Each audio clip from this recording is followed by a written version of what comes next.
आज मी सकाळपासून या कार्यक्रमाला उपस्थित होते आणि मी पहिल्यांदाच अशा प्रकारचा कार्यक्रम अटेंड केलाय आणि मला हा कार्यक्रम पाहून इतका आनंद झाला की बऱ्याच प्रकारचे मान्यवर वगैरे यांच्याशी भेट झाली आणि मला हा पुरस्कार भेटला.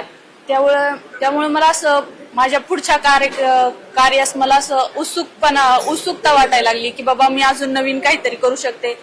आणि प्रत्येक स्त्री एका वेळेस एक साथ 2-3 कामं तर नक्कीच पुरुषापेक्षा नक्कीच करू शकते. त्यामुळे मला असं वाटतं मी पण अजून काहीतरी करू शकते. आणि मी जे माझं स्कूल चालवते आर्चिवल कॅम्पस इंटरनॅशनल स्कूल, मी त्या स्कूलमध्ये मुलींसाठी वेगवेगळ्या ऍक्टिव्हिटी वगैरे खेळ स्पोर्ट अशा अनेक उपक्रम राबवून वेगळं काहीतरी करू शकते असं मला वाटायला लागले आता या कार्यक्रमाला उपस्थित राहिल्याबद्दल. आणि मला असं वाटतंय की मी जर पुढल्या वर्षी हा कार्यक्रम तुमचा असेल त्यावेळेस मला इन्व्हाइट केलं तर खूपच बरं होईल. नाही का? माझं नाव युगंधरा नवनाथ पारखी, मी मानमधून आलेली आहे आणि मी मान ग्रामपंचायत सदस्य पण आहे.